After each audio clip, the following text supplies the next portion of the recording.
After months of military build-up, Russia has, of course, invaded Ukraine. We know that now. Bombing has taken place in several cities, including the capital of Kiev, leaving dozens of people dead. Putin's forces have now claimed Chernobyl and destroyed more than 70 military ground facilities, and that includes airfields. In fact, one new airfield has just been seized about 15 kilometres outside the capital. Tens of thousands of Ukrainians are fleeing the country as homes and hospitals come under attack. Ukraine under attack as Russia launches an invasion of its sovereign neighbor.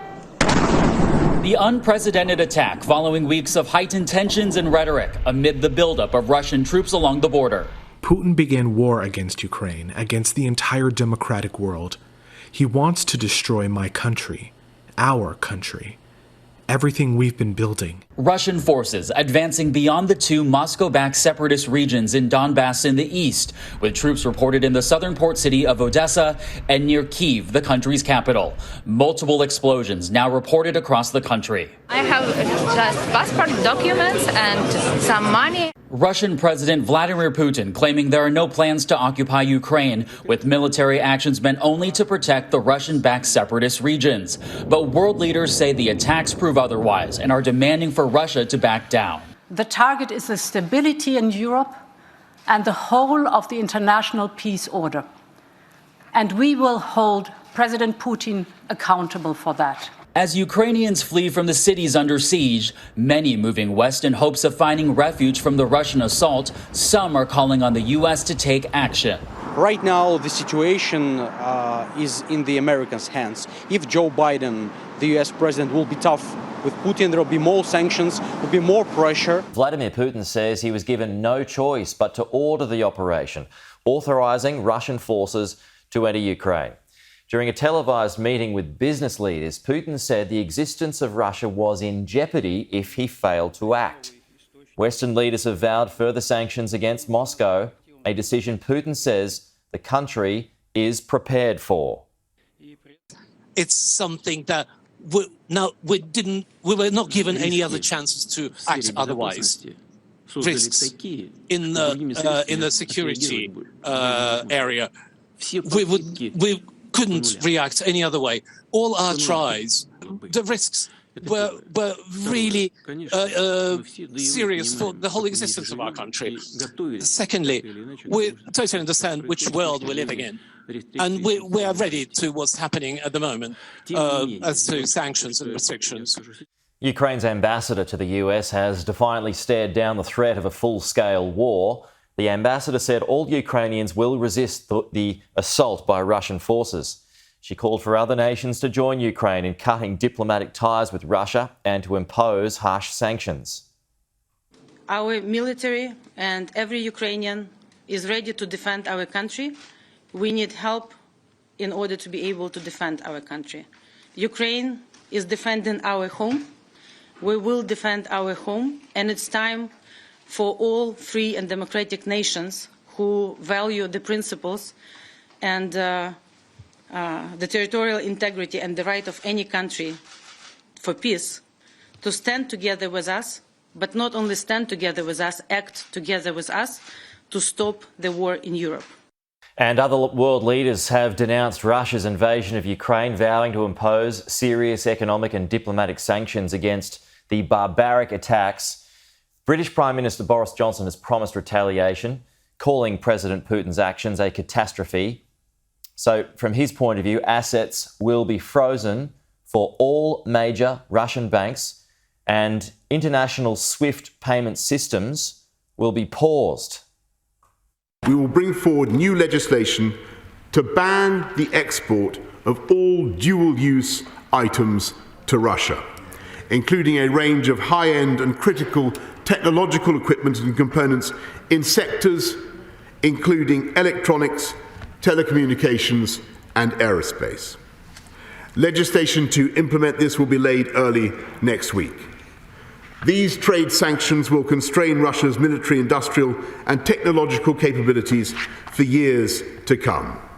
French President Emmanuel Macron says the attack has marked a turning point in the history of Europe, and France will respond with determination and unity. In Canada, Prime Minister Justin Trudeau has also imposed further sanctions on Russia. At least 1,600 people have been arrested at anti-war protests across Russia today following the invasion of Ukraine.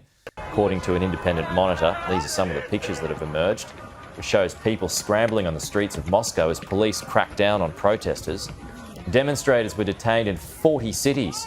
That's according to OVD Info, which tracks arrests at opposition rallies. Demonstrators have also gathered at Russian embassies right across Europe, campaigning for tougher sanctions.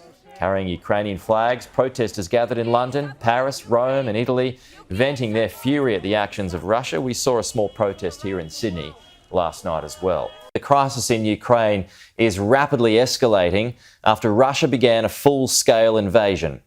Here is what we know so far. President Vladimir Putin authorised what he called a special military operation in the Donbass region, but within minutes, bombing was heard in the capital of Kiev. At least 4 other cities have come under heavy shelling, and that includes the city of Kharkiv in the northeast, Mariupol in the southeast, and in Odessa. Dozens of people have been killed, and hospitals are among the locations being targeted, which could amount to war crimes. Western officials report Russian troops are entering the country from 3 key access points. This map shows how far the conflict has spread.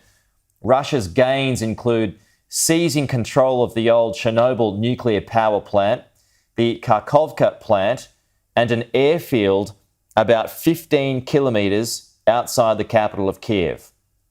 The Defence Ministry also claims the assault has neutralised Ukraine's air bases and air defences, destroying 74 military ground facilities, and that includes 11 airfields. There's been widespread international condemnation. Britain and the US have imposed further heavy sanctions. And as night falls across Ukraine, a mass exodus is underway by residents trying to flee the violence. I think we will. It just needs a few things: money, interest, and the will of the Malaysian government. Because as things stand at the moment, Australia's official involvement in the search for MH370 is zero. It ceased a few years ago. It's Malaysia's baby. They have always said that we will launch a new investigation as long as new and credible information comes forward. We believe now that we have new and credible information that has come forward, courtesy of this British aerospace engineer, Richard Godfrey. Now, to be very simple about this technology, it's called weak signal propagation reporting. What it means is that he has been able to track data points by, of all things, amateur radio or ham radio users, and he's been able to track the flight. What he's found is that there has been a crucial 22-minute time period here that narrows the point of impact from the plane to the northern part of the search zone, which we have searched before. So again, new, credible. The ATSB says it's credible information. So we just need the Malaysians to stump up and go again. So this is the new information in your doco for Wednesday night. It helps narrow the search area again. You need the Malaysian government. You mentioned Australia. Australia's probably done more than enough already when it comes to searching for this aeroplane. What about China as well? A lot of Chinese citizens on board, and of course this plane was originally destined for Beijing. Any chance that China will help out? None. There is about as much interest coming out of China as there are, to be fair, from Malaysia. Malaysia has been very difficult to get anything out of. People would speculate that they don't want the answers found out. People have suggested, and there is evidence to suggest that the captain, Zahari Shah, was politically active before the plane went missing. If this was a political message, maybe Malaysia doesn't want these answers to come forward because, it's bad for business. Terrorism's bad for business. What then is the impetus? What is driving the push to find a solution to get the wreckage? Is it just the emotional interests of the families of the victims? Is that really what's driving this now? It is the greatest mystery of all time. And there is a 0.00002% chance that this was just some technical fault, right? It doesn't matter how slim it is, it's still possible, even though it's unlikely.